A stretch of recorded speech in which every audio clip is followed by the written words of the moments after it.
Sige po, pigit ulit tayo at mag-pray. Father God, sa oras na to, ipinapanalangin ko na patuloy niyo, Lord, na mangusap ka sa buhay ng bawat isa. I pray for the spirit of understanding na patuloy, Lord, na ilagay mo sa aming mga puso, na kung ano man, Lord, ang mga mensahe na ibinaba nyo sa oras na to, ay patuloy na magkaroon to, Lord, ng rema, ng application, ng pangungusap sa buhay ng bawat isa. Salamat, Lord, dahil alam namin na sa kanina, Lord, sa praise and worship ay kinatagpo mo ang bawat isa at prepare mo yung puso namin na i-receive, na ma-receive ang salita ng Diyos. Salamat, Lord, dahil ginawa mo at ginagawa mong matabang lupa ang aming mga puso, na anumang salita ng Diyos ang itanim dito ay patuloy, Lord, na magiging mabunga. Salamat, Lord, sa buhay ng bawat isa, Lord. Anuman ang mga kabagabagan, mga nagkokos na mawala yung pagka-focus namin sa paikinig ng salita ng Diyos. Sa oras sa Lord God, ay nilalay daw namin to down at your feet, Lord God. And we ask yung peace na patuloy, Lord God, na maranasan namin habang kami, Lord God, ay nakikinig ng salita ng Diyos. And allow us, Lord, na patuloy na maranasan na habang nagme-message, Lord, ay ma-experience namin yung dakilang pag-ibig mo sa aming mga buhay. Salamat, Lord, itinataas ka namin. Pinasasalamatan sa tayong pangalan ni Jesus. Amen. So in God's disposal, yan, alive, fully surrender. So noong mga nakaraan, nire-review ko rin yung message ni Bishop Mon, yan, last week din, yung about sa yung abundance, di ba? Kapag fully surrender tayo, andun din yung blessing ng Panginoon. And sabi nga dito, isa daw sa pinakamahirap na parte ng isang pagiging Kristiyano, hindi yung maniwala kay Lord na nag-e-exist siya. Hindi rin yung pag-attend sa church, lalo na kung kapitbahay mo lang naman yung may member kami as in kabilang pintuan lang, di ba? Konting hakbang lang, church na makaka-attend na sila ng pagsisimba. So hindi yon, even yung pagbabasa ng Bible, kasi may English, may Tagalog, may iba-ibang salin pa ng translation. So ibig sabihin, yung mga ganung bagay, hindi siya yung pinakamahirap na parte ng Christian life. Ang pinakamahirap daw yung maging fully surrender tayo sa Panginoon. Kasi may mga tinatawag tayo ng mga 50-50 na Christian, meron din naman talaga partial lang yung pagsunod, meron naman yung sinasabi sa preaching ni Bishop na yung Christian lang sa labi. So, ang pinakamahirap daw talaga na point ng pagiging Kristiyano totally, fully mag-surrender tayo sa kalooban niya. Marami daw yung may gusto ng blessing, protection, lahat ng mga pagpapala, Lord, penge nito, penge, akin to, akin to. Maraming sa atin, di ba, na gusto natin yon. Pero marami din yung nag-hesitate or nagdadalawang isip na ibigay talaga fully yung puso o yung buhay nila sa Panginoon. Sa pinakasimpleng illustration nga doon sa one-to-one natin, di ba? Kapag nasa chapter 2 na kayo ng Lordship, laging ina-example doon yung sa puso natin may upuan. Hindi nga lang ma-identify kung Uratex ba or Ruby ba yung kung ano ba yung tatak ng upuan. Hindi. Sa puso kasi natin, may trono di ba? Na ang nakaupo dyan, nung hindi pa tayo Christian, sarili natin. Pero once na tinanggap natin si Lord, dapat ang pinaka-design ay si Jesus na yung ma-enthrone, di ba? Pag sinabing ma-enthrone, may isang hari doon na nakaupo, bababa sa pwesto, tapos may iba na na-enthrone o itatalaga doon sa posisyon ng puso natin. So pag sinabing God's disposal, it means na yung buhay natin, your life is no longer controlled by personal comfort, ambition, or fear, but by God's will alone. In short, kapag in God's disposal ka, fully surrender ka, ibig sabihin, hands off na. Parang wala ka na kahit anong, misa kasi, di ba, parang may mga area lang tayo ng buhay natin na ang decision kay Lord. Pero yung mga, yung mga lagi ina-example, mga love life, or pagpili ng course, pagpili ng ganito, parang, Lord, pwedeng sa akin na lang to, gano'n. Pero, yun nga, pag sinabing in God's disposal, ang ibig sabihin yan, yung buhay natin na hindi na, katulad sa kanta kanina. During praise and worship, di ba, nakakatuwa kasi, hindi natin dapat ma-miss out na kapag praise and worship, way yan ni Lord na i-prepare yung puso natin, di ba? Kapag praise and worship, lagi may pangungusap na, even sa mga lyrics, sa mga kanta, like yung It's All About You, di ba? Na alam natin, kapag nasa in God's disposal na tayo or fully surrender na tayo, it's all about kay Jesus na lang. Wala nang patungkol sa atin. Kaya nga, ito, binanggit ko na sa inyo ito, di ba? Yung may isa akong parang pinausong kataga dun sa church na hindi na patungkol sa iyo yung buhay. Kaya may mga pagkakataon, may mga youth kami na, kaya nagadrama. Ayoko lang, gato yung nararanasan ko. Then marirealize sila na, ay, hindi na nga pala patungkol sa akin ang buhay. Diba? Minsan kapag may mga nararanasan tayo na ganito, ito yung ginawa sa akin, ito yung, kasi one time may youth kami na parang sobrang broken niya, parang na broken heart siya, gano'n. As in, first time ko lang din makakita na nagka-cry na lalaking iyak na iyak siya. Tapos sabi niya, ayoko na po talaga, hindi, sobrang sakit na, parang gano'n. Sabi ko, ay labas na lang tayo, kailangan mo lang kausap, gano'n. So, pinakuha ko siya ng helmet sa bahay nila. Hindi ko naman po sinasadya, Pag uwi niya, mas lalo pa siya na broken heart, kasi nakasalubong niya raw yung niya. Kaya sabi ko, anong bumalik, lalong umiyak. Sabi ko, ay sorry, gano'n. Tapos parang sobrang broken niya, tapos dumating sa point na, ayoko na po talaga, ayoko na magsimba, gano'n na agad yung ramdaman niya. Pero, parang pinagpe-pray ko na lang siya. Kinaumagahan lang sabi niya, ay, sorry po pala, magtutuloy pa rin pala ako, kasi na-realize ko, hindi na po pala patungkol sa akin ng buhay. Patungkol na to sa Panginoon. So, ganoon din sa atin, di ba? It's all about Jesus na. Isa sa mga talaga nagpipigil sa growth din natin and fully na makapag-surrender kay Lord. Kapag lagi natin sinasabi na, ako yung ganito, ako ganito. Hindi na. Sabi mo nga sa katabi mo, hindi na patungkol sa iyo ang buhay. Kaya kapag nakatanggap ka ng regalong ganito lang, di ba? Sasabihin mo na, ay, okay lang. Hindi naman ang buhay ay hindi patungkol sa atin. Patungkol to sa Panginoon. And sabi nga, si Lord, hindi siya tumitingin ng pagandahan ng mga resume, anong mga achievement mo, 1 to 10, 3 page yung ipinasa mong resume. Ang gusto ni Lord is yung available na puso. Kasi, lagi naman na itong binabanggit, na kahit daw po yung galing, di ba, yung abilidad na meron tayo, kung hindi naman po tayo available, parang wala din. Kaya nga madalas even sa mga Bible character, ang mga uneducated, yung hindi talaga magagaling, usually yun talaga yung nagagamit. Kasi laging, yes Lord, kahit saan, kahit gagawin ko, di ba? Laging yes, di ba? Yes ng yes sa Panginoon. Sabi sa 2 Chronicles 16:9, the eyes of the Lord run to and fro throughout the whole earth to show Himself strong on behalf of those whose heart is loyal to Him. So, loyal ba tayo sa Panginoon? O loyal tayo, kung kanino man, di ba? Kundi kay Lord lang. So, itong message is a call to move from partial commitment to total surrender. So, kung meron man sa atin, di ba, parang half-half. Lagi, Christian tayo, pero laging, 50-50. May isa nga nag-preach, ang sabi niya, kapag Christian daw tayo, at na-notice mo, na kahit 1% ng pagbabago, wala pa raw nangyayari sa buhay natin, may something na mali.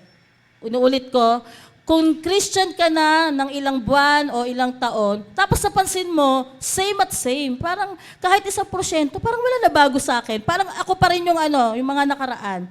Ibig sabihin, may mali.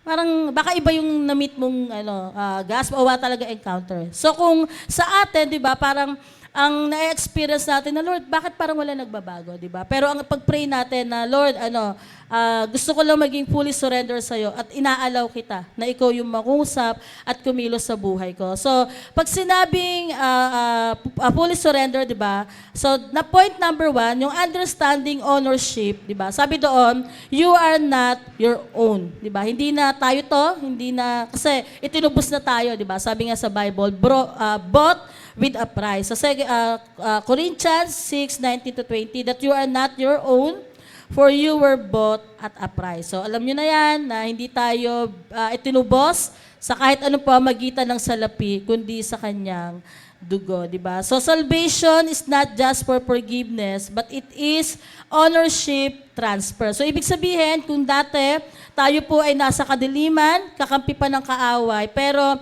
nung niredeem na tayo ni Jesus, di ba? Talagang tinubos niya tayo, pabalik sa Kanya. Pabalik sa Kanya kasi nagmula tayo sa Kanya. Di ba? Ibinalik lang ikaw sa Kanya. Hindi ito yung bagong kind ng kunyari sa motor. Pag binili yung motor, second owner ka na kasi may nauna na. Pero tayo, sa talaga yung first owner natin, di ba? It so happen na napunta lang tayo sa kamalian, sa kadiliman, gano'n. Pero ibinalik lang tayo, pabalik tayo sa Panginoon. So, when Christ redeemed us, He purchased us fully, buong buo. Buong buo niya tayo tinubos, kaya kapag nagpagamit tayo sa Panginoon, buong buo, wag hati. Yan. Kasi ang pagkakatubos sa atin, hindi 50-50. Hindi ito hulugan. Tutubusin ko po muna yung pero hulugan. Hindi. Buong buo niya tayo tinubos, kaya buong buo rin tayo magpagamit. Naalala ko nga last year, siyempre may mga sulat-sulat tayo, gano'n. May mga wanting tayo sa buhay. Pag January, lagi nating sinasabi ano yung wanting natin. Yung isang wanting ko na sinabi sa Lord, gusto ko ever since naman, ito yung wanting ko kay Lord, na gusto ko lagi, yung buhay ko, parang walang ibang pwedeng pagkagamitan, gano'n, kundi sa Panginoon lang. So, sino dito, marami tayong wanting kay Lord, or may mga wanting tayo na, Lord, yung wanting ko, yung basta, gusto ko lang magpuri sa'yo. O Lord, yung wanting ko, ito yung gusto kong gawin paglilingkod. So lahat tayo, may mga wanting sa Panginoon na ito lang, yung talagang Lord, yung gusto kong gawin para sa'yo. And again, tayo po yung mga steward lang, hindi tayo mga, may-ari sarili natin. So everything we have, yung mga time, yung talents, money, even yung relationship natin, lahat to ay pinagkatiwala lang sa atin. Parang sa magulang, di ba sabi, talaga in-entrust lang yung mga anak. Even yung mga meron tayo, yung mga gamit, kung may mga kotse kayo, sasakyan, lahat, di ba? Lahat under the sun, di ba? Talagang ano man yung mga bagay na meron tayo, talagang ipinagkatiwala sa atin ng Panginoon. Pero minsan nakakalungkot, di ba? Lalo na kapag may mga successful na tao, lagi nilang sinasabi na, bakit ibabalik kay Lord yung glory? Ako naman yung nagsipag. Ako nga yung nagpuyat, ako naman yung nag-OT. Di ba? Nag-trending kasi yun yung nag-post na question na, bakit ba lagi kayo nagtutugad be the glory? Ikaw naman yan. Di ba? O ako lang siguro nakakita ng post. Parang sinabi doon na bakit ba laging to God be the glory? Bakit bang Lord sa iyo to? Di ba? Effort naman daw natin yon. Sa paumpisa pa lang, alam naman natin, ang nagkukos sa atin para magkaroon ng lakas. Yun nga lang pagising sa umaga, si Lord na yun O sino pwede magmalaki na kaya tayo nakakapagtrabaho, kaya tayo matagumpay? Ikaw. Dun pa lang sa pagising mo, kung i-stop na ng Diyos yung puso mo. Di wala ka na magagawa, di ba? Parang wala na yung tagumpay. So, babalik pa rin tayo dun sa original na katotohanan na si Lord pa rin yun. So, sabi dito, ang isang steward does not argue with the owner, di ba? Talagang, kung pinagkatiwalaan ka lang, ang gagawin mo lang is to obey, di ba? For example, yung may motor ako, tapos sinabi ko kay Mark, yung boy, si Mark, yung kasama namin sa church na, Mark, kulayan mo nga to ng pink. Hindi siya pwede kasi pinagkatiwala ko lang sa kanya na, ito, ayusin mo yan, pinagkakatiwala ko sa'yo. Hindi siya pwede sa akin na, bakit po pink, ba't hindi orange, di ba? Kumbaga ako, inano ko lang naman sa kanya. Ganon din tayo. Ano man yung mga bagay na na-receive nating galing kay Lord, di ba? Pag binigay na sa atin, parang nangyayari kasi once na may blessing na tayo, oh Lord, hands off ka na kasi ako na to Di ba? Sa akin na to Hindi. Ano man yung mga bagay na binigay sa atin ni Lord, blinas tayo ni Lord sa bagay na to, siya pa rin yun. Di ba? Talagang pamahala lang tayo, pero si Lord pa rin yung nagmamay-ari. So, ayun yung una natin na point na kailangan nating malaman na hindi tayo, si Lord talaga yung nagmamay-ari sa atin. So point number 2, so meron tayong altar of surrender, means a living sacrifice. Ayun yung sa Romans 12:1, yung pinaka-key verse natin, that you present your bodies a living sacrifice, holy and acceptable to God. So pag sinabing sacrifice, sabi, it costs something, is intentional and is placed voluntarily, di ba? So, laging alam natin, yung Christian life, even yung pagiging disciple natin, kailangan laging, intentional, di ba? Or relational, intentional. Pag sinabi kasing, intentional discipleship, talagang may intention ka na gawin to Pag sinabi ka sa Tagalog, di ba? Pag sinabing, ito yung gusto mong gawin, kaya may sinaktan ka, intention ko talagang gawin to sa'yo. Pag sinabi kasing intention, talagang buong puso mong gustong gawin yon. Pero sa Panginoon, iba na, sa Panginoon, sa positive, di ba, na, Lord, gusto ko talaga, intention ko talaga, di ba, kaya intentional discipleship, ibig sabihin talagang gustong-gusto mo, di ba, yung ginagawa mo. So, ang pagsunod natin sa Panginoon, yung mga sacrifices natin, costly talaga. Like, kunyari, may mga season, di ba? May tinatawag tayo sa giving na yung sacrificial giving, di ba? Talagang si David, di ba? Lagi niyang sinasabi na hindi ako papayag na yung ibinibigay ko, it cost me nothing. Dapat meron. Talagang pag sacrificial, alam mo, may hurt talaga, di ba? So, may isang pagkakataon nga, natuwa ako pag sinabi, kasi may challenge kami about sa sacrificial giving for 6 months. May naging word sa amin si Lord about sa sacrificial giving. And nakarinig ako na maraming testimony about sa power ng sacrifice, mga sacrificial. And isang pinakasimpleng lang naman, simpleng testimony, na may isang pagkakataon, syempre sa Shopee, diba, minsan pag may budget ka do, parang, ay, gusto ko bili, ganyan. Sa isip ko, ay, hindi na lang ako. Kasi bibili dapat akong damit. Ay, nakita ko na ata dito o sa kabilang church. O sa, minsan, sorry po, alam nyo, patawaran nyo minsan yung mga pastor. Minsan pag nadodoble yung kwento. Kasi minsan di na namin alam, saan ba kami nanggaling na church? Parang, dito ba to? Sa kabila, gano'n. Pero parang natutuwa lang ako na, Lord, bibili akong damit, gano'n. Parang naisip ko, ay, sacrificial giving nga. Di binili ko na lang ng gamit sa church. Parang bumili ako ng gano'n. Di okay na, nakalipas na. Parang after 1 week, natutuwa ako kay Lord. Simple lang naman, para na-appreciate ko lang siya. Kasi biglang nagulat ako, may mga parcel ako na dumating. Hindi ko naman ino-order. Siyempre, yung kaibigan ko na lang yung order. Tapos nakita ko, mga damit. Ang daming damit talaga. Sobrang daming damit. Parang 5 times siya nung i-add to cart ko. Parang kunyari, magkano i-add to cart ko. 5 times siya. Nagulat ako. Tapos bigla ako naalala na ay, oo nga pala last week, dapat bibili ako. Pero hindi niya rin naman alam. Wala rin siyang alam na may ganun akong eksena kay Lord. No, Lord, kaya bahala, gano'n. Nagulat ako na ang dami dumating na gano'n. Tapos parang doon ko na-realize na nakakatawa, we cannot outgive God talaga. Pag feeling mo, galante ka na kay Lord, hindi mas galante pa rin siya, di ba? So, even sa chichirya, may isa rin kaming youth, nagka-challenge ako sa sacrificial giving, sabi niya, bibili ko ito chichirya. Pero sabi niya, sige na nga Lord. Nung hapon, magulat-gulat siya, yung isa naming youth, daming biling chichirya, binigay sa kanya. Tapos nagulat siya, sabi niya, Lord, Lord, ang galing naman nun. Pambili niya lang, isang chichirya lang. Pero bumalik sa kanya, lalaki pa ng chichirya, di ba? At marami pang mga testimony, kaya sinasabi ko talaga, Lord, ang galing talaga. Kasi, hindi talaga hindi natin ma-outgive ang Lord. Hindi mo pwedeng sabihin na, grabe naman, sobra na yung nabigay ko, Lord. Hindi. Kasi pag nagbigay sa atin si Lord, sobra pa. Pero hindi giving yung message. Nabanggit ko lang. Pero yun nga, a living sacrifice means daily surrender, not a one-time prayer. Yung pagsunod din natin sa Panginoon, hindi ito yung one-time event lang. Daily yan, di ba? Even sa prayer nga, di ba? Dun sa yung model prayer na Lord, provide yung daily bread namin. Laging daily kasi ang connection ni Lord sa atin, yung pakikipag-ugnayan at relasyon sa atin ni Lord, kailangan everyday. Sabi nga dyan, di ba? Hindi daw nagsusurrender tayo ng Sunday, then reclaim your control on Monday. Yung gino-joke nga lagi ni Bishop, di ba, na hindi daw pwedeng vulcanizing shop lang yung church, di ba? Pagod ka sa mundo, Monday to Saturday. Pagdating ng Sunday, magsisimba ako kasi kailangan ko magpalakas kay Lord. Pero pag Monday, ikaw na ulit yan. Parang ang tawag nga nila doon is yung Kristiyanong Darna, di ba? Ako na ulit to. Pero hindi daw po kasi dapat ang pag-surrender natin sa Panginoon is daily surrender. Every day. Na Lord, ikaw yung makita, ikaw yung mag-manifest, ikaw yung mabuhay, ikaw yung ma-reflect sa buhay ko. So, sabi nga, di ba, yun nga, again, hindi lang tayo from Sunday lang, kundi Monday to Sunday. Ito yung sinasabi sa atin ng Lord, di ba, that will you stay on the altar even when obedience is uncomfortable. Misa kasi, isa sa pinakamahirap dun sa pagsunod natin, misa kasi parang may mga pagsunod tayo kay Lord na ang inconvenience, tapos ang hirap. Parang, for example, may mga pinapagawa sa atin si Lord, di ba, na parang, Lord, paano? Di ba, parang ang hirap, parang paano gagawin yung mga bagay na to?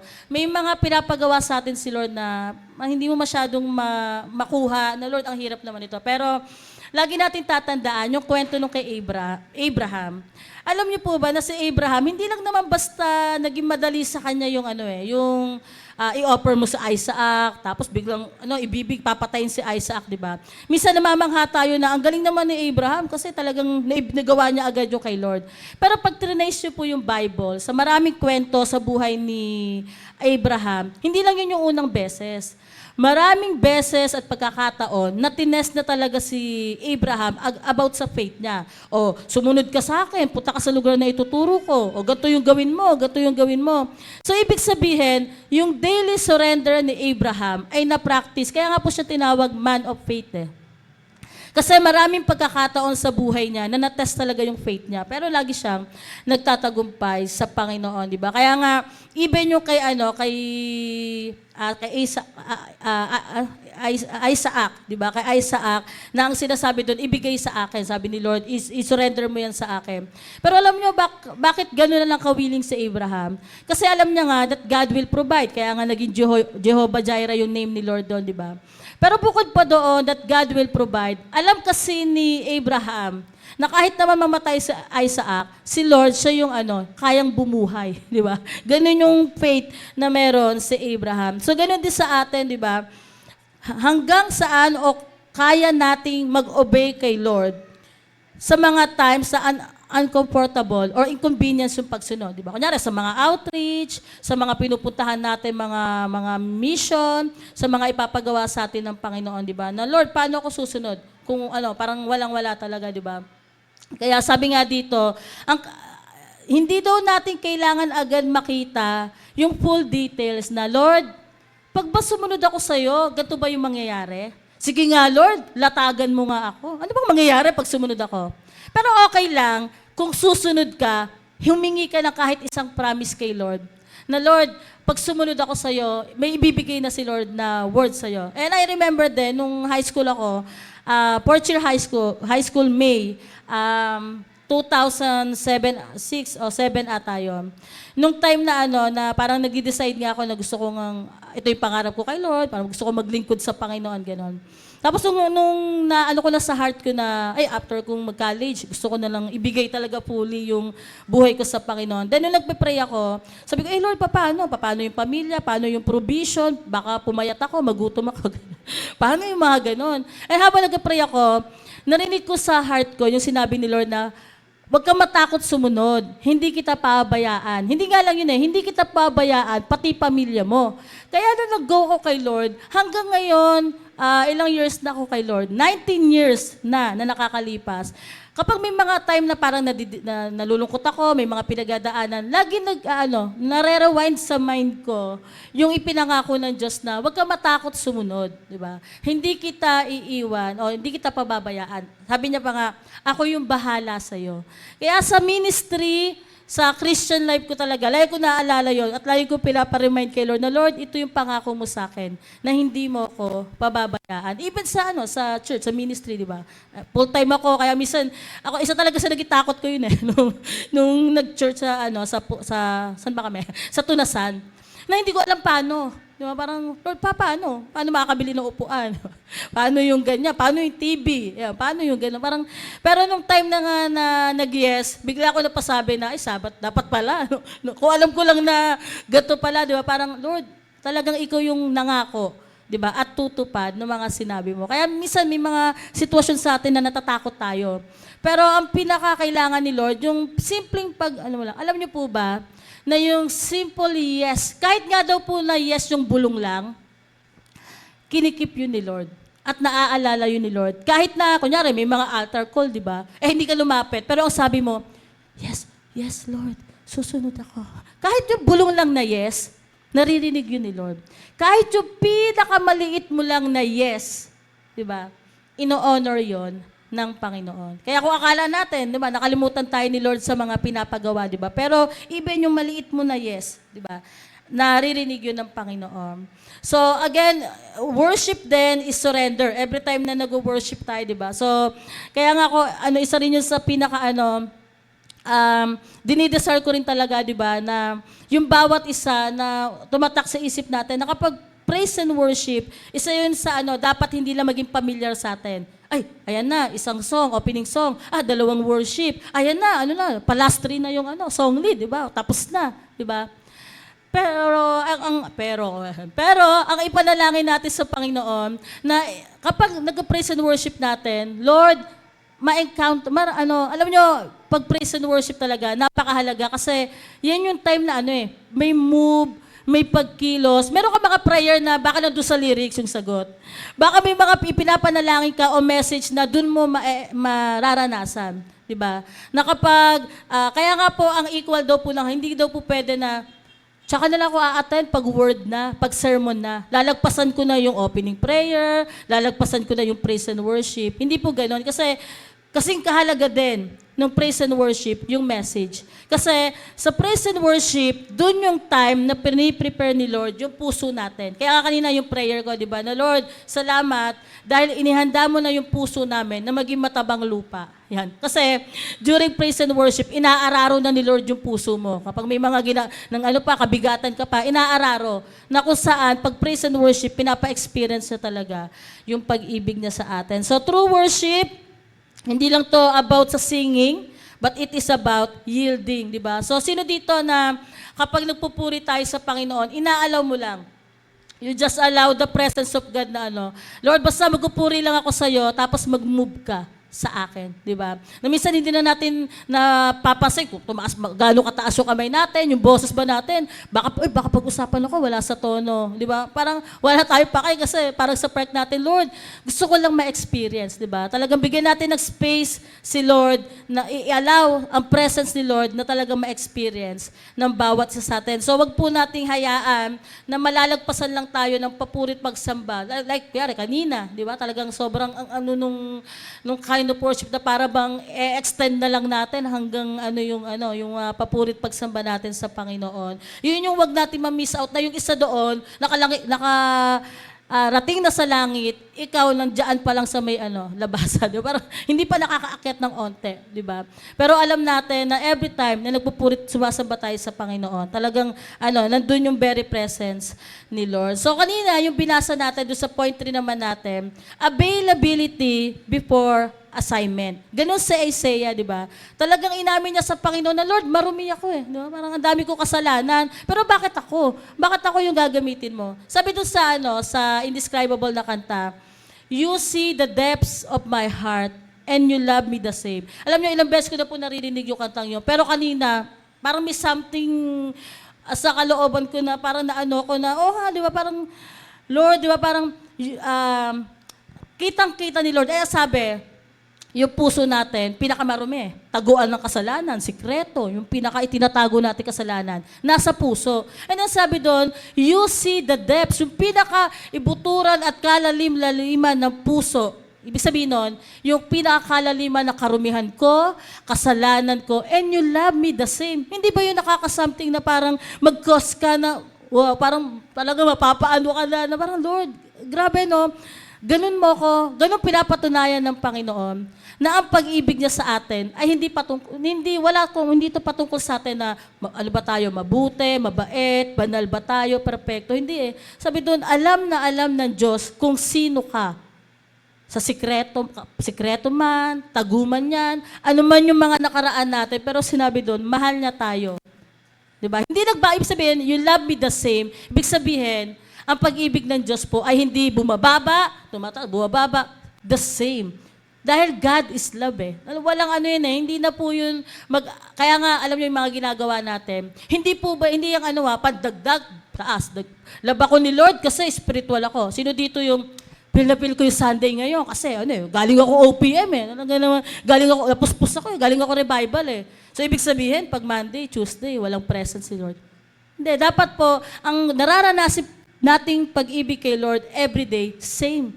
Diba? Dapat nga, everyday mas nag-grow Diba? Sabi pa doon yung sweeter than the day before. Diba? Sabi doon sa kanta na, kaya nga daw po sa mga nagmamahalan, diba? Kaya mga nagmamahalan dyan. Taas nga kamay, yung mga may boyfriend, girlfriend. Ay, joke lang. Hinuli pala, no? Sabi nga po dito, di ba nakakatuwa sabi mga kapartner, diba? Kasi nga yung pag-ibig nga daw ay mas matamis pa. Kung love mo daw po siya kahapon, mas love mo siya ngayon. Tama po ba? Mga mag-aasawa po dyan sa likod, di ba? Na yung pag-ibig niyo po ba dun sa asawa niyo ngayon ay mas matamis, di ba? Parang mas matamis yung yung pag-ibig mo sa kanila. Sabi nga yung isang preacher na napakinggan ko, sabi niya 25 years na silang kasal, pero everyday mas minamahal niya araw-araw ang kanyang asawa. So ganoon din sa Panginoon, di ba? Na Lord, tulungan mo ako na maranasan na yung pag-ibig ko sa'yo everyday, di ba? Huwag daw po natin i-allow na love natin si Lord kahapon, nung isang linggo, di ba? Everyday po i-check natin, di ba? Lord, gaano yung pag-ibig ko pa sa'yo sa araw na to? Mahal ba kita ngayon o medyo nanlalamig, di ba? Mahal ba kita kahapon o nanlalamig, di ba? So dapat everyday sweeter pa yung pag-ibig natin sa Panginoon. So yung encounter ni Isaiah kay Lord, di ba? Ito yung naging pattern. Nakita niya si Lord, kinonfess niya yung mga kasalanan niya, na-receive niya yung cleansing, and then narinig niya yung message ng Panginoon. At sometimes, kaya may mga message or words si Lord na hindi natin pa naririnig o nararanasan kasi nga may hadlang pa eh. Pero nakita natin sa Isaiah na nung time na nagrepent siya, inamin niya na Lord, marumi ako, makasalanan ako. Pero nagpadala si Lord, di ba, ng maglilinis dun sa lips niya. And then, sabi ni Lord, di ba, sabi niya, ito yung panawagan ni Lord. And sabi ni Isaiah, "Here I am, Lord, send me." Ngayon, nagkaroon na siya talaga ng heart na i-obey talaga ang Panginoon.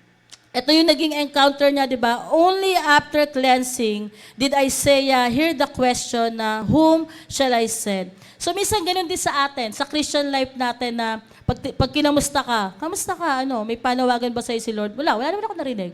Wala naman sinasabi si Lord sa akin.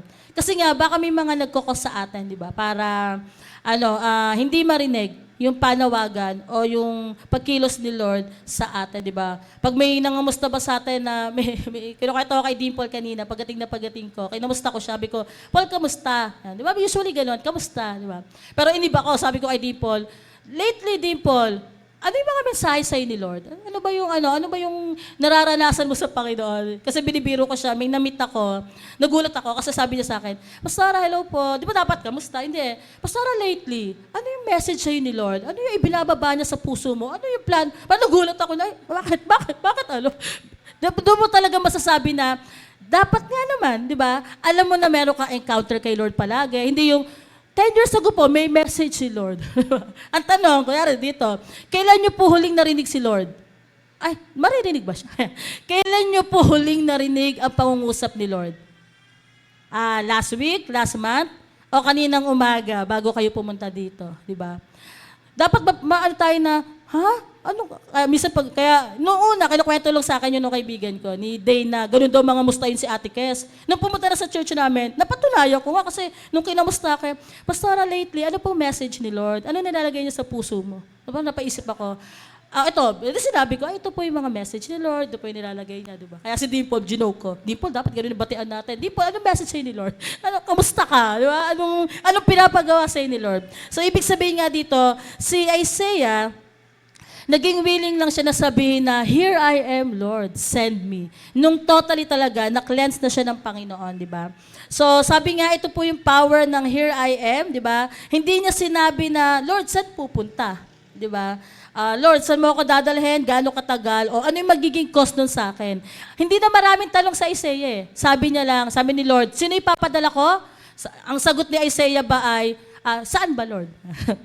"Sino ipapadala ko? Saan ba, Lord?" Mahaba ba yung biyahe niya? Meron ba akong dala-dala niyan? Hindi. Ang sabi niya lang, "Here I am, Lord."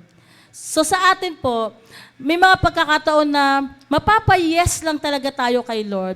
Pag dumating na talaga yung time na totally, di ba, nakapag-repent na tayo, and fully na-receive natin yung love ni Lord. Napakadali talaga. Even nga sa mga nagpapastor, di ba, may mga inaalagaan kami, mga inilalapit sa Panginoon, na may mga tao talagang hindi mo na kailangan itulak, i-push, na gawin mo to, di ba?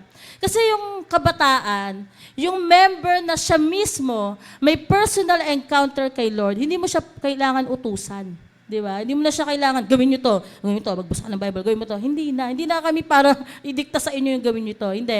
Napakadali sa inyo yung mag-yes, Lord, kapag kayo mismo talagang ginamit o may pinapagawa ang Panginoon, di ba? For example, sa atin, di ba? Kung dumating ba yung time, gamitin kayo ng Panginoon sa ibang lugar, di ba? Parang, hindi po, dito lang po ako kay Ate Dim, di ba?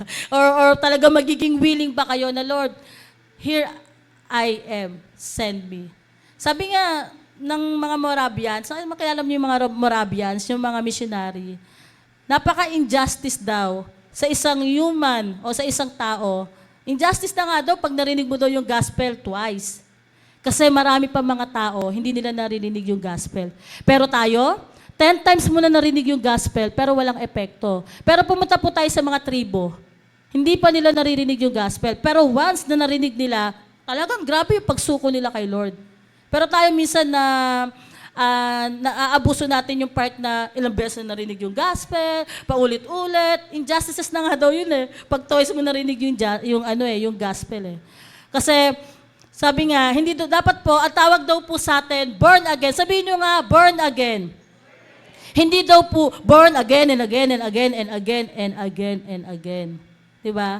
Kasi parang, pag born again, pinanganak ka talaga, hindi yung born again, again. Kasi paulit-ulit. Diba? Parang, hindi. Once naging totoo, naging reality talaga yung pag talaga, may mga discouragement, nadi-disappoint tayo, kagaya ni Peter.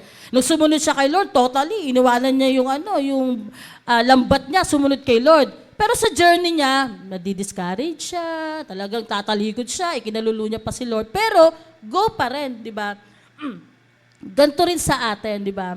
Hindi daw po dapat tayo na magiging paulit-ulit, di ba? Born again and again and again and again and again. Sa bawat revival, sa bawat altar call, di ba?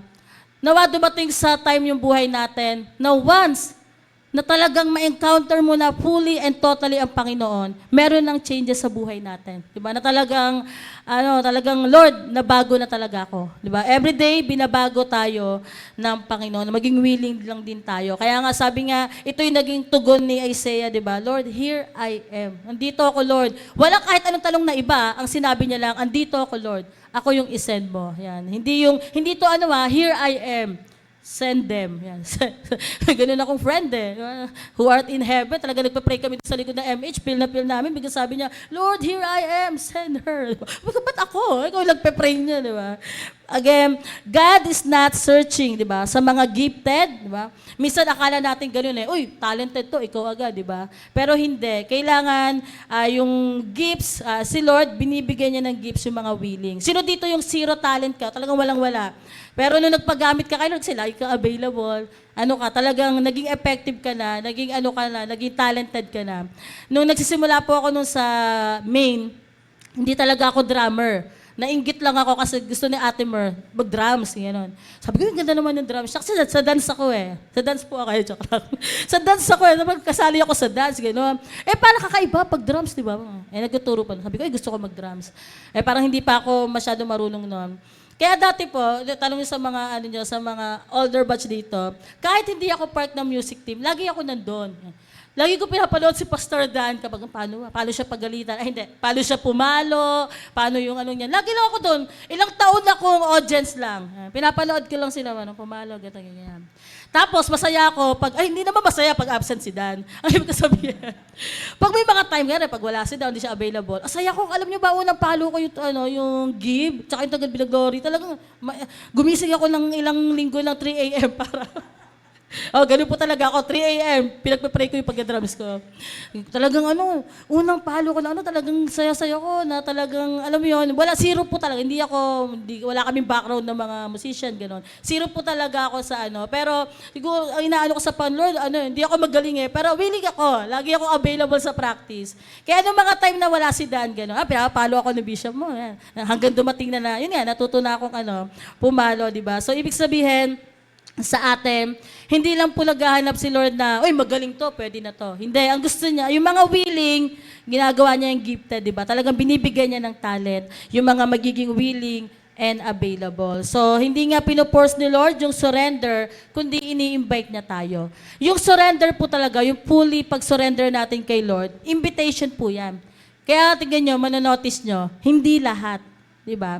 Kasi decision pa rin yun. Choice nyo pa rin yun. Kung talaga magiging fully surrender tayo sa Panginoon. So again, you must choose to be available before you know the details, di ba? So ganun din po sa atin. Hindi po muna kailangan ilahad, di ba? Na Lord, ano ba yung mga susunod lang ako sa iyo. Sino dito yung may yung may mga hingi-hingi pa muna kay Lord. Na Lord, susunod ako sa iyo pag ganito. 'Di ba? Pag ganito yung Hindi. Pag nakita ni Lord yung puso mo, siya talaga yung provide, 'di ba, ng ating mga pangailangan. Bago ka makarating sa pang-10 hakbang, i-step mo muna ng number 1 yung yung paa mo. Minsan gusto agad natin na, ano ba makukuha ko diyan? Hindi, ang gusto ni Lord, mag-step ka muna. Mag-obey ka muna bago mo fully malalaman. For example, di ba, nung nagsisimula po ako magpastor, hindi ko po talaga alam. Pero sa journey, natuturuan ka. Kaya nga, nag-journey tayo sa Panginoon, di ba? Sa pagkapastor, hindi ko po talaga alam. Basta alam ko lang, ganito, ganyan. Ganito ba? Paano ba? Di ba? Minsan, kahit anong gawin mo sa pagkapastor, di ba, parang hindi pa rin perfect, gano'n. Hindi talaga magiging perfect, gano'n. May mga pamali-mali, may mga babaguhin sa hindi pala effective yan. Ay, ganito pala dapat, di ba?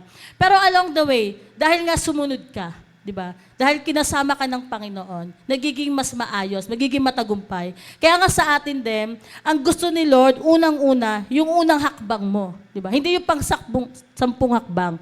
Mag-step ka muna. Yan. Pag nag-step ka na, tsaka mo malalaman yung details ng mga ipapagawa sa'yo sa atin ng Panginoon. So the cost of being at God's disposal, number 1 is denying ourselves, di ba? If anyone desires to come after me, let him deny himself, di ba? Sa Luke 9:23. So pag sinabing self-denial, God's will over personal preference, obedience over popularity, and faith over fear. Pag sinabing self-denial, hindi na ako to, hindi na patungkol sa akin to, hindi na ako to.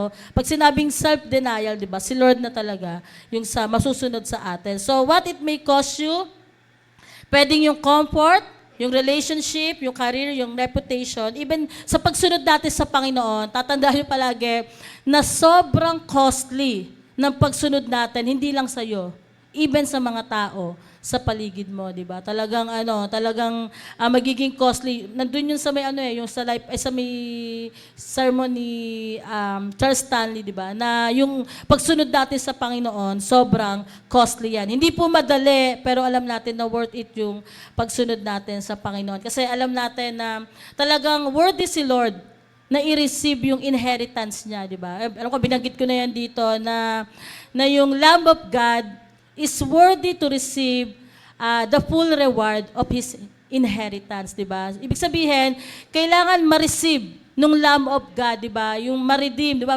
Ma-receive niya yung inheritance niya at tayo yung kanyang inheritance, di ba? So whatever you surrender to God, He replaces it with something eternal. So may mga bagay ka bang sinorender kay Lord, di ba? Huwag ka mag-alala kasi i-replace siya ni Lord something eternal, di ba? So sa mga nagli-lead, sa mga leaders, 'di ba? Parang may mga sinorender ka bang time, effort, and money? Ang kapalit naman niyan ay yung mga kaluluwa ng mga tinuturuan nyo, yung mga winawan-tuwan nyo, 'di ba? Minsan yung effort natin na kunyari may mga gusto ko mausap sa inyo, di ba? Ano ba yan? Pagod na ako pero kailangan ka pa kausapin. Pero yung pag-i-spend nyo ng oras sa mga tao, may eternal value yan. Na kung saan, the more na nag-i-spend ka sa kanila, di ba? Kaya nga, life to life, di ba? Life to life yung ginagawa natin sa mga tao, di ba? At hindi natin lang nalalaman, pero alam nyo ba, kapag nag-i-spend tayo ng effort sa mga tao, hindi natin alam kung paano natin sila tinutulungan, kinikater na talagang maging malapit sa Panginoon. So you lose nothing when you give God everything. Again, you lose nothing when you give God everything, di ba? Kasi ang totoo niyan, pag nagbigay tayo sa Panginoon, akala ba natin parang, Lord, pag binigay ko to, may empty ako di ba? Pero ito, kaya sa giving na lang, Lord, may pambibilihan ako nito Pero kapag binigay mo yan sa Panginoon, di ba, mas, grabe pa yung ibabalik ng Panginoon. Yung may mga example lang ako nilagay dyan, si Abraham, left everything. Si Moises, surrender identity and fear, yung pagiging, nag-aral sa University of Egypt, diba? Pagiging anak ng Pero, kinalimutan niya. Si Mary, sinurrender niya yung future niya, nakamutik-mutikan na silang maghiwalay ni Joseph, di ba? Kasi talagang ihiwalayan siya secretly. Pero pa rin, pinush pa rin ni Mary, kahit at stake yung relasyon nila ni Joseph. Si Paul, sinurrender niya yung mga ambition niya. So none were perfect, but all were available. So, ganun din sa atin, di ba? Parang, kung ikaw si Abraham, talagang nilep mo na lahat. Si Moises ka ba, na talagang ito yung mga pangarap mo. Pero, di ba, yung mga bagay na isusuko natin sa Panginoon, hindi tayo lugi. Kasi, sooner or later, makikita natin na mas best pa rin yung nakukuha ng mga taong nagsosurrender sa Panginoon. God uses ordinary people, sabi sa kanta. Yan, narinig yung kanta yun? Yung God uses ordinary people. So God's power flow through surrendered weakness. You don't need to be strong, just surrender. Inuulit ko, you don't need to be strong, just surrender. Diba? So ganun din sa atin. Wag po nating hintayin yung time na, tsaka na lang ako magpapagamit kay Lord pag perfect na ako. Hindi na darating yun. Pag perfect ka na, di ba? Minsan ganun din sa mga tao. Simba ka. Hindi, makasalanan ako eh. Anong sagot mo doon? Simba ka, hindi, makasalanan ako. Ang sagot po doon, ganito. Kaya nga, kasi kung banal ka, hindi kita i-invite. Tama naman, di ba? Kasi may mga tao gano'n na parang, simba ka. Hindi, ayoko masusunog ako dyan. Makasalanan ako eh. Siyempre, sabi mo sa kanya, siyempre, ano ka ba? Kung banal ka na, hindi na kita i-invite. Kaya nga kita ini-invite kasi makasalanan ka. Ang sabi sa Bible, dumating ang si Kristo para sa mga makasalanan. Kaya the next time na may kaibigan kayo magsabi gano'n, uy, wag ako, makasalanan ako. Oo naman, hindi naman ako naghahanap ng banal dito eh. Naghahanap ako ng makasalanan na ilalapit sa Diyos, di ba? So sabi nga po dito, that the greatest, ito na po yung a life that says yes. Sabi nga, that the greatest word God hears from a believer is yung salitang yes. Alam niyo po, yung one thing din na natutunan ko yan, yung even yung simplest na yes natin kay Lord, ino-honor niya yon. Meron ba kayo dito mga bulong na yes kay Lord? Yes, Lord, basta susunod ako. Yes, basta. Pero narinig yun ni Lord. Di ba? Talaga, ino-honor niya. Yung nag-yes ka na na i-one-to-one yan, parang, sige, yes, sige, Lord, sige, i-one-to-one ko siya. Yung maliit na yes mo, nung sinabi mo mag-outreach ka, alam yun ni Lord. Nung nag-yes ka na, sige, Lord, patatawarin ko na nga siya. Sige, yes, Lord. Alam mo yun, sa lahat ng yes nyo, di ba, ino-honor yun ni Lord. Even yung simpleng yes mo lang na, sige, yes, Lord, ako na naman maghuhugas. Mamaya sa Kasi, yes, Lord, ako na naman yung mag-aayos sa upuan. Lahat ng yes nyo kay Lord, di ba? Ino-honor ng Lord John sa atin. Again, yes, Lord, whatever you ask. So lastly, ano oras ba? 11:20 yan. Mabilis lang ako 10 minutes, 11, hanggang oras ba kayo? 11:30, yan. Pero sabi nga dito, God is not asking, yan, part of your life, but He is asking for all of it. Inuulit ko, si Lord po, bilang King of Kings and Lord of Lords sa mga buhay natin, hindi po siya magiging Lord ng buhay natin, part lang. Hindi. Sabi dito, God is not asking part of your life, kundi ang gusto niya, all. So, one-to-one ulit, Lordship, ang gusto ni Lord is 100% surrender. Diba? Hindi 50-50, kundi sa lahat ng aspeto ng buhay natin, di ba? So, ito yung mga tanong natin, di ba? Na ano ba yung mga bagay na we withheld on, hold sa atin para hindi lumapit kay Lord? Di ba? Ano ba yung mga bagay na talaga nakikipagbuno pa tayo kay Lord sa kalooban? Or what would obedience cost me right now? Di ba? So, kung may mga bagay bang pinapagawa sa atin ni Lord, nagiging costly ba yon? Kaya sabi dito, a life fully surrender becomes a life fully used. Gusto nyo ba mightily, effectively, powerfully magamit ni Lord? Then, kailangan natin maging fully surrender. Diba? Kasi hindi ka naman diba, gagamitin ni Lord kung hindi ka magiging willing. Diba? Kundi lahat ng nakikita ni Lord. Kasi nga, again, sobrang gentleman ng Diyos natin na hindi kanya hahatakin dyan. Ayaw mo talaga sumunod, dimple, halika nga. Hindi. Hinihintay ng Diyos yung time and moment ng buhay natin na talagang, yes, Lord, gamitin mo ko. Again, hindi ka magiging kagamit fully ng Panginoon or powerfully kung hindi tayo fully magsusurrender sa kalooban at plano niya, di ba? Until dumating lang yung time na, Lord, gusto ko na talaga na it is no longer I na. Dying to self. Alam niyo yung may nag-sermon kami doon sa kabila na dying to self, di ba? Na hindi natin hayaan na talagang ipapatayin na natin yung sarili natin na flesh hanggang dumating si Lord na, Lord, hindi na talaga ako, di ba? Sa 19 years ng Christian life ko, isa sa mga natutunan ko yan na dying to self talaga. Even nga sa pagkapastor, kahit anong gawin mo, di ba? Pag giving, yeah? Bigay ka na ka, iba pa hinanap, di ba? Parang, ano ba yan? Lahat na ka, di ba? Sa lahat ng aspeto, hindi lang naman sa mga nagtatrabaho, sa mga magulang, sa lahat, di ba?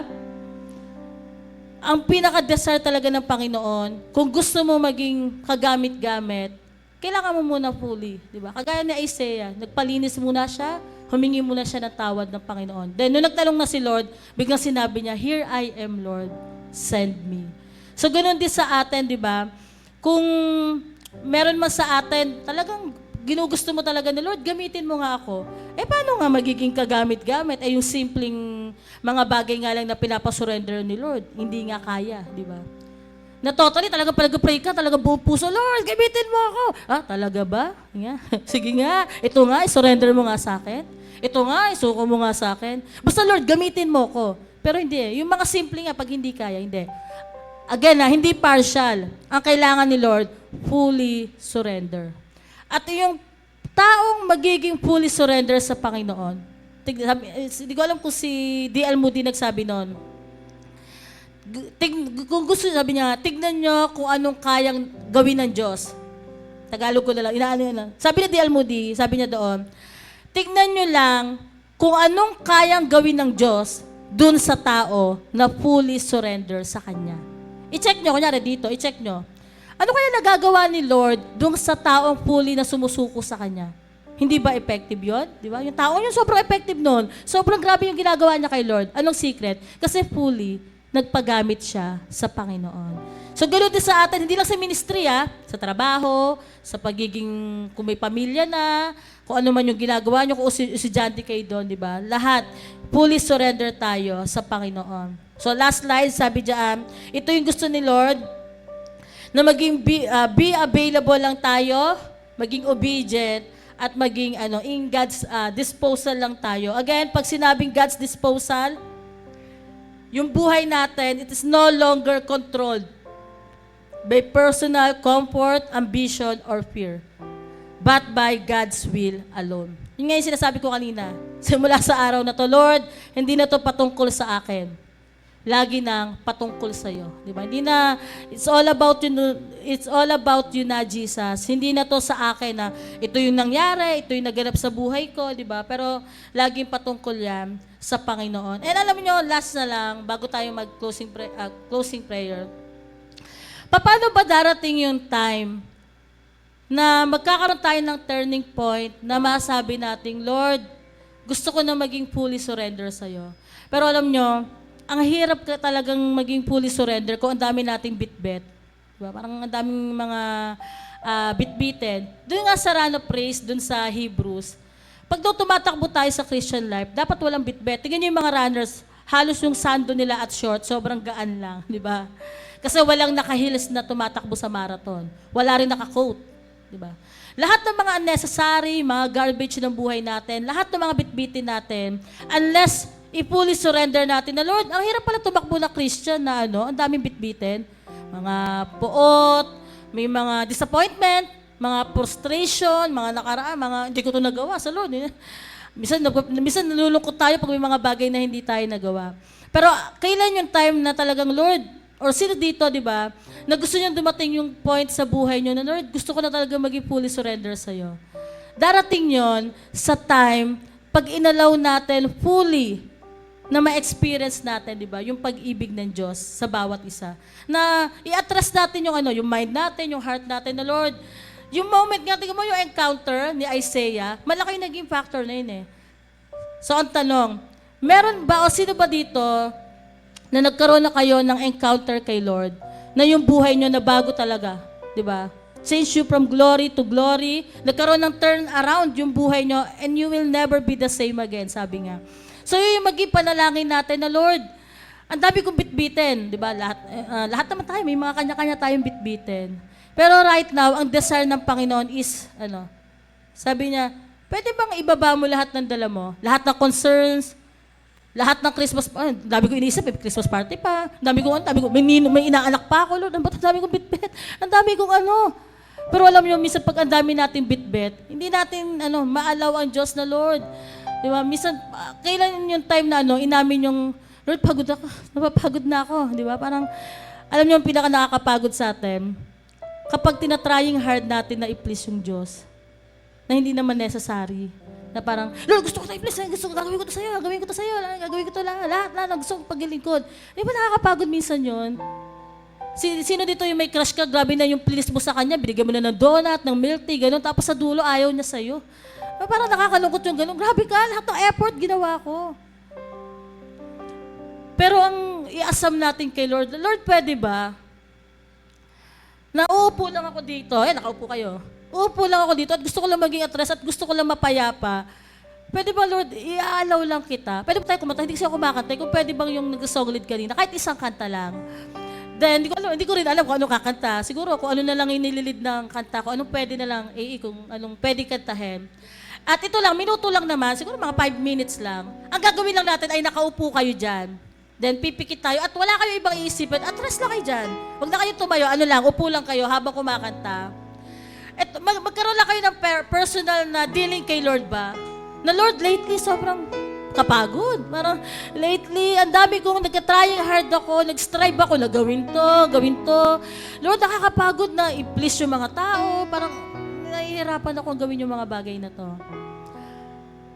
Sa time na to, just allow yung presence, yung love ni Lord na katagpuin tayo. Na Lord, lahat ng bitbitin ko, lahat ng nasa isip ko, lahat ng kabigatan ko, Lord, right now, ibinababa ko to. Diba? Ano yung tsura nung taong nag-surrender nung nahuli na pulis? Wala, talagang nakalupay-pay lang kasi nahuli siya ng pulis, wala siyang magawa. Kaya sa oras na to, kung medyo itong mga nakaraan, ang dami nating mga kapaguran, dami nangyayari, and feeling mo hindi ka pa powerfully and effectively nagagamit, baka kasi hindi pa tayo nakakapag-surrender kay Lord. Pero bago yung fully surrender, ang kailangan ni Lord is maging at rest ka lang dyan sa place na yan, maupo ka lang, and allow God na mag-minister sa atin. Wala tayong ibang, habang nag-music lang, and habang nakapikit lang yung bawat isa, magkaroon lang tayo ng personal na pangungusap sa Panginoon at sabihin natin na, Lord, kayo, personal na dialogue niyo sa Panginoon. Paano niyo gusto sabihin kay Lord na, Lord, ito yung mga disappointment, ito yung mga frustration ko, ito yung mga kinapapaguran ko lately, nagkakos ng energy ko, parang mapagod na lang totally. Pero Lord, sa oras na to, church, allow God na fully ipa-experience niya sa atin na hindi mo kailangan gawin yung lahat ng bagay. Hindi mo kailangan mag-trying harder na i-please ako. Kasi kahit nakaupo ka lang dyan, ang sabi ni Lord, I am well pleased sa'yo at mahal na mahal ka ng Panginoon. Kahit wala ka pang ginagawa, nakaupo ka lang dyan. So Father God, right now, I pray, Lord, just allow us, Lord, allow us right now to experience your presence. No agenda, just your presence. Lord, every burden, every pain, every frustration, every discouragement, Lord, binababa namin to sa harapan mo, down at your feet right now. Lord, may mga unanswered prayer kami. May mga hindi kami nakuhang mga sagot sa panalangin. Ang dami naming disappointment. Lord, right now, we allow you, Father God. We allow you, Papa God, to minister sa place na to. Just your presence, just the love of God to manifest in this place. Oh, Holy Spirit, we allow you. Nakatagpuin yung mga anak mo na to, Father.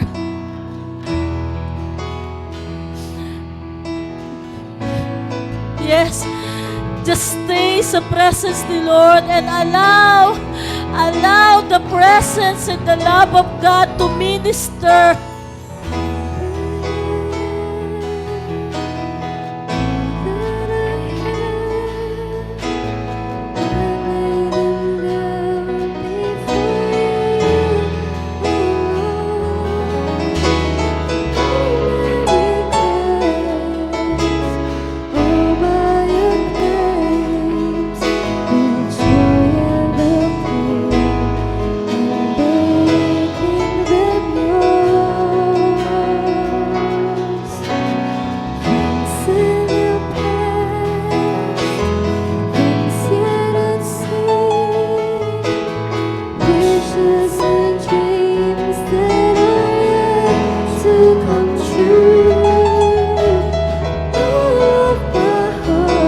Father God, right now,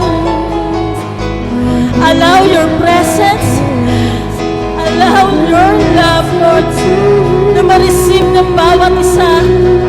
Na ano man, Lord, yung mga kapaguran namin, ano man yung mga frustration namin in the past, we lay it down at your feet.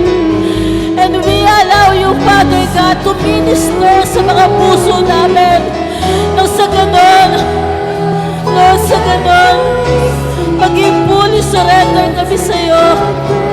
Every pain, be gone in the name of Jesus.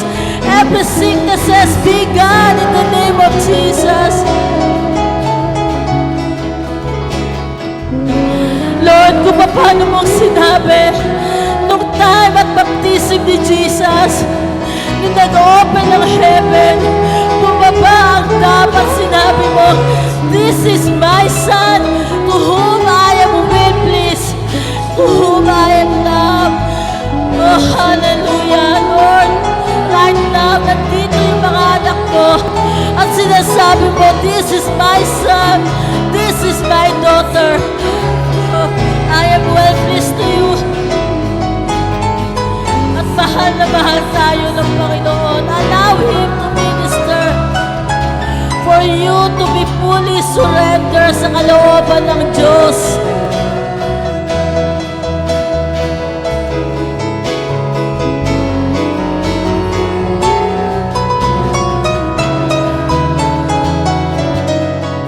At dun sa someone na akala mo nakalimutan ka na ng Panginoon, ito yung sinasabi niya, never ka niyang nakalimutan. Lagi kang naaalala ng Diyos. Hindi ka niya nakakalimutan.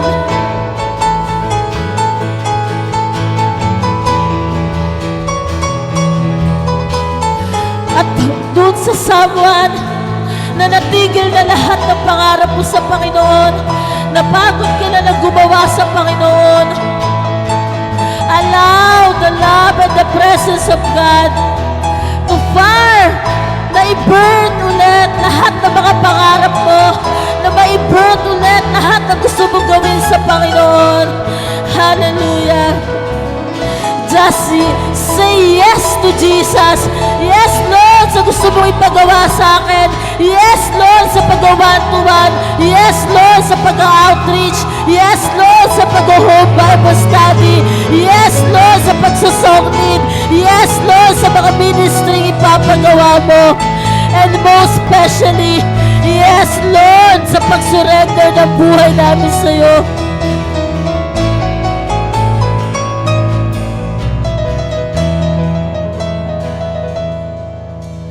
Father God,